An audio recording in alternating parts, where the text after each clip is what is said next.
Hi friends, Jayant YouTube ಚಾನಲ್ಗೆ ಸ್ವಾಗತ.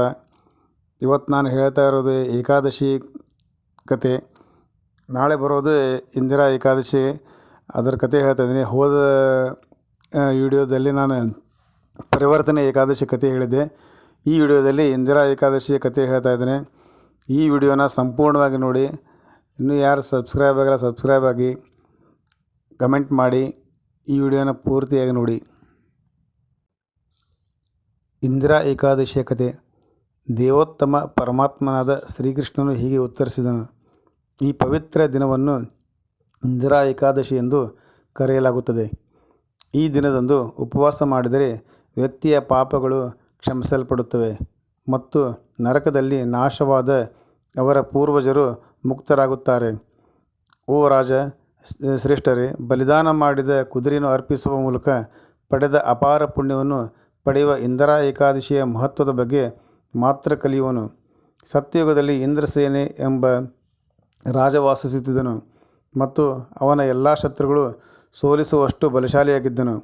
ಮಹಿಷ್ಮತಿಪುರಿ ಅವನ ಸಾಮ್ರಾಜ್ಯದ ಹೆಸರು. ಅವನು ತನ್ನ ಪ್ರಜೆಗಳಿಗೆ ಅಗತ್ಯ ವಸ್ತುಗಳನ್ನು ಒದಗಿಸಿದ್ದರಿಂದ ಪ್ರಸಿದ್ಧ ಮತ್ತು ಅತ್ಯಂತ ಧರ್ಮನಿಷ್ಠ ರಾಜ ಇಂದ್ರಸೇನನು ಚಿನ್ನ, ಧಾನ್ಯಗಳು, ಪುತ್ರರು ಮತ್ತು ಮೊಮ್ಮಕ್ಕಳಲ್ಲಿ ಶ್ರೀಮಂತರಾಗಿದ್ದನು. ಅವನಿಗೆ ಶ್ರೀ ವಿಷ್ಣುವಿನ ಮೇಲೆ ಬಲವಾದ ಭಕ್ತಿಯೂ ಇತ್ತು. ನನ್ನ ಹೆಸರನ್ನು ಹಾಡುತ್ತಾ ಗೋವಿಂದ ಗೋವಿಂದ ಎಂದು ಕೂಗುವುದನ್ನು ಅವನು ಇಷ್ಟಪಟ್ಟನು. ಆದ್ದರಿಂದ ರಾಜ ಇಂದ್ರಸೇನನು ಉದ್ದೇಶಪೂರ್ವಕವಾಗಿ ಧಾರ್ಮಿಕ ಆಧ್ಯಾತ್ಮಿಕತೆಯ ಜೀವನಕ್ಕೆ ತನ್ನನ್ನು ತೊಡಗಿಸಿಕೊಂಡನು ಮತ್ತು ಸಂಪೂರ್ಣ ಸತ್ಯವನ್ನು ಚಿಂತಿಸಲು ಸಾಕಷ್ಟು ಸಮಯವನ್ನು ಮೀಸಲಿಟ್ಟನು.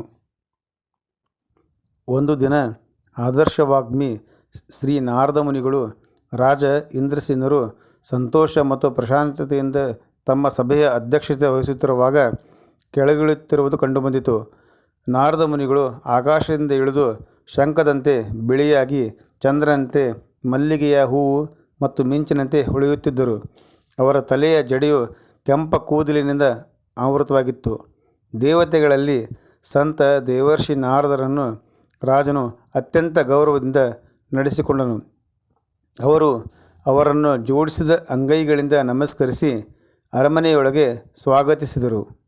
ಅವರಿಗೆ ಆರಾಮದಾಯಕವಾದ ಆಸನವನ್ನು ಒದಗಿಸಿದರು.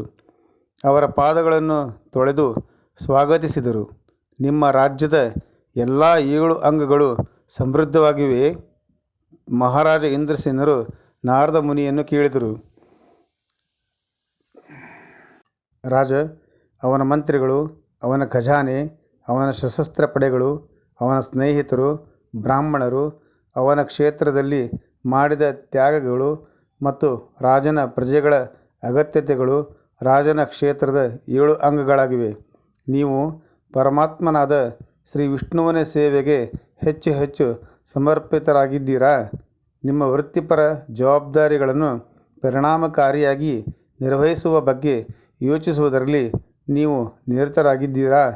ನಿಮ್ಮ ದಯಾಳು ಕೃಪೆಯಿಂದ ಓ ಋಷಿಗಳಲ್ಲಿ ಶ್ರೇಷ್ಠರೇ, ಎಲ್ಲವೂ ಚೆನ್ನಾಗಿದೆ ಎಂದು ರಾಜನು ಪ್ರತ್ಯುತ್ತರಿಸಿದ. ನನ್ನ ರಾಜ್ಯದಲ್ಲಿ ಇಂದಿನ ಯಜ್ಞಗಳು ನಿಮ್ಮ ಉಪಸ್ಥಿತಿಯಿಂದಲೇ ಯಶಸ್ವಿಯಾಗಿವೆ. ದಯವಿಟ್ಟು ನನ್ನ ಮೇಲೆ ಕರುಣಿಸಿ ಮತ್ತು ನೀವು ಏಕೆ ಭೇಟಿ ನೀಡಲು ಬಂದಿದ್ದೀರಿ ಎಂದು ನನಗೆ ತಿಳಿಸಿ. ಆಗ ದೇವತೆಗಳಲ್ಲಿ ಅತ್ಯಂತ ಬುದ್ಧಿವಂತನಾದ ಶ್ರೀ ನಾರದರು, ಓ ರಾಜರಲ್ಲಿ ಸಿಂಹ, ನನ್ನ ಅದ್ಭುತ ಮಾತುಗಳನ್ನು ಕೇಳು ಎಂದು ಹೇಳಿದರು. ನಾನು ಬ್ರಹ್ಮಲೋಕದಿಂದ ಯಮಲೋಕಕ್ಕೆ ಇಳಿದಾಗ ಭಗವಾನ್ ಯಮರಾಜನು ನನ್ನನ್ನು ಅತ್ಯಂತ ಪ್ರೀತಿಯಿಂದ ಹೊಗಳಿದನು ಮತ್ತು ಅವನಿಗೆ ಒಂದು ದೊಡ್ಡ ಆಸನವನ್ನು ನೀಡಲಾಯಿತು. ಯಮರಾಜನ ಸಭೆಯಲ್ಲಿ ನಿಮ್ಮ ತಂದೆಯನ್ನು ನಾನು ನೋಡಿದೆ.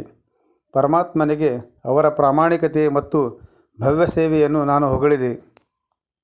ಅವರ ತೀವ್ರವಾದ ಧಾರ್ಮಿಕತೆಯ ಹೊರತಾಗಿಯೂ ಅವರ ಏಕಾದಶಿ ಉಪವಾಸವನ್ನು ನಿಗದಿಪಡಿಸುವ ಮೊದಲೇ ಮುರಿದ ಕಾರಣ ಅವರು ಯಮಲೋಕದಲ್ಲಿ ಭೇಟಿ ನೀಡಬೇಕಾಯಿತು.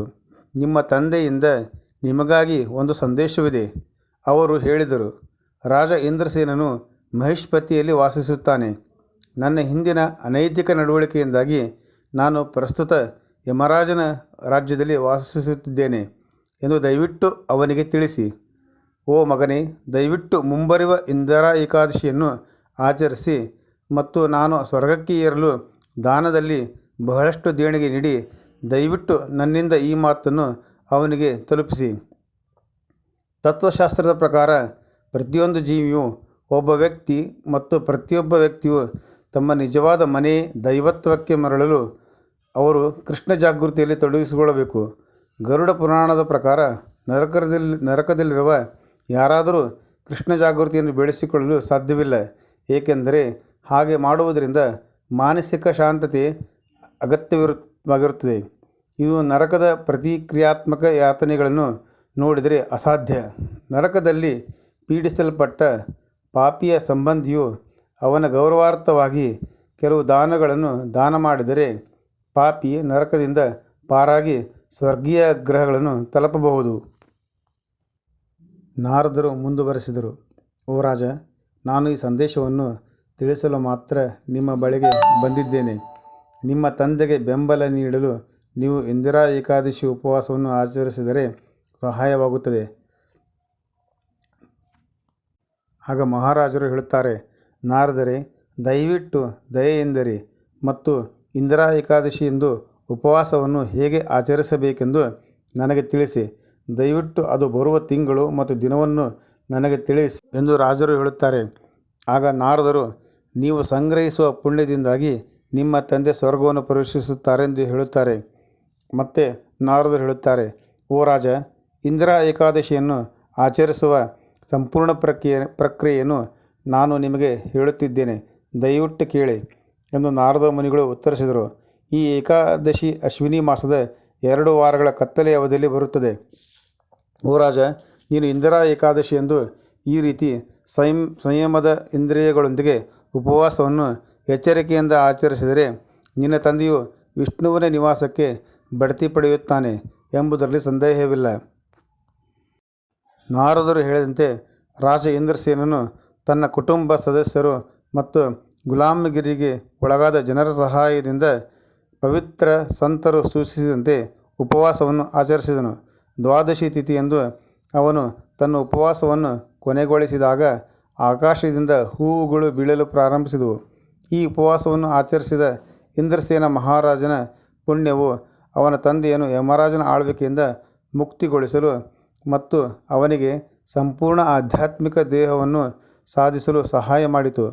ವಾಸ್ತವವಾಗಿ ಇಂದ್ರಸೇನನು ಗರುಡ ವಾಹನವನ್ನು ಏರಿ ಸವಾರಿ ಮಾಡಿ ಭಗವಾನ್ ಹರಿಯ ಮನೆಗೆ ಹೋಗುವುದನ್ನು ನೋಡಿದನು. ಸಿಂಹಾಸನವನ್ನು ತನ್ನ ಮಗನಿಗೆ ಹಸ್ತಾಂತರಿಸುವ ಸಮಯ ಬಂದಾಗ ಇಂದ್ರಸೇನನು ತನ್ನ ದೇಶವನ್ನು ಕಷ್ಟವಿಲ್ಲದೆ ನಿರ್ವಹಿಸಬಲ್ಲನು. ನಂತರ ಅವನು ವೈಕುಂಠ ಆಧ್ಯಾತ್ಮಿಕ ಕ್ಷೇತ್ರಕ್ಕೆ ಪ್ರಯಾಣ ಬೆಳೆಸುವನು. ಇವು ಅಶ್ವಿನಿ ಮಾಸದ 2 ವಾರಗಳಲ್ಲಿ ನಡೆಯುವ ಇಂದಿರಾ ಏಕಾದಶಿಯ ವೈಭವಗಳು. ಓ ಯುಧಿಷ್ಠಿರ, ಈ ವೃತ್ತಾಂತವನ್ನು ಕೇಳುವ ಅಥವಾ ಓದುವ ಯಾರಾದರೂ ನಿಸ್ಸಂದೇಹವಾಗಿ ಈ ಲೋಕದಲ್ಲಿ ತಮ್ಮ ಸಮಯವನ್ನು ಆನಂದಿಸುತ್ತಾರೆ, ತಮ್ಮ ಹಿಂದಿನ ಅಪರಾಧಗಳ ಪರಿಣಾಮಗಳಿಂದ ಮುಕ್ತರಾಗುತ್ತಾರೆ ಮತ್ತು ಮರಣದ ಸಮಯದಲ್ಲಿ ದೇವರಿಗೆ ಹಿಂತಿರುಗುತ್ತಾರೆ. ಅಲ್ಲಿ ಅವರು ಶಾಶ್ವತೆಯನ್ನು ಕಳೆಯುತ್ತಾರೆ. ಇದು ಇಂದಿರಾ ಏಕಾದಶಿಯ ಕಥೆಯಾಗಿತ್ತು. ಇದನ್ನು ನಾನು ಚೆನ್ನಾಗಿ ಓದಲಿಕ್ಕೆ ಪ್ರಯತ್ನ ಮಾಡಿದ್ದೇನೆ. ದಯವಿಟ್ಟು ಈ ವಿಡಿಯೋನ ಸಂಪೂರ್ಣವಾಗಿ ನೋಡಿ, ಈ ಕಥೆಯನ್ನು ಕೇಳಿ ದೇವರ ಅನುಗ್ರಹಕ್ಕೆ ಪಾತ್ರ ಆಗಬೇಕಂತ ಕೇಳ್ಕೊತೀನಿ. ಈ ವಿಡಿಯೋ ನೋಡಿ ಕಮೆಂಟ್ ಮಾಡಿ ತಿಳಿಸಿ. ಸಬ್ಸ್ಕ್ರೈಬ್ ಆಗಿ. ಬಾಯ್. ಧನ್ಯವಾದಗಳು.